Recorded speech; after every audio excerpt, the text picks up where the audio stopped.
un mondial des missions. Des îles Fidji à la ligne de front. Jordan Waterall a obtenu son diplôme de théologie en 2023 et pensait être sur le point de vivre quelque chose de grand. Il a été accepté comme pasteur d'école à Tonga. Ce serait son premier point de mission. Mais le bureau régional revient bientôt sur sa décision et renvoie Jordan de son appel.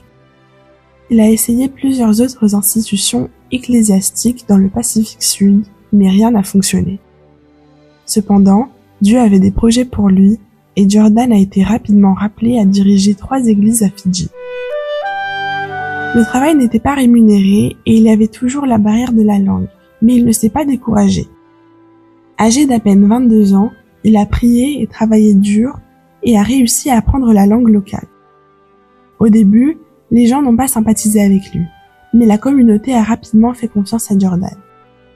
Puis, il a commencé à participer à un podcast de Hope Channel et sa voix a résonné dans toutes les îles Fidji. Au début, certains auditeurs l'ont critiqué, mais là encore avec le temps, les gens ont fini par faire confiance à Jordan. De plus, le pasteur missionnaire a même aidé à payer les frais de scolarité d'un de ses cousins alors qu'il n'avait pas de revenus réguliers.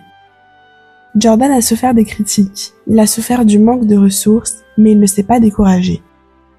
Aujourd'hui, son ministère se poursuit en Indonésie, dans une partie du pays où Jésus n'est pas le bienvenu.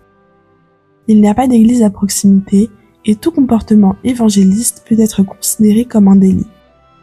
C'est un nouveau défi pour Jordan, mais il sait qu'il n'est pas seul et que Dieu lui ouvrira à nouveau des portes. Dans le passé, une partie de l'offrande missionnaire a permis d'aider Hope Channel dans le Pacifique Sud. Merci pour votre aide.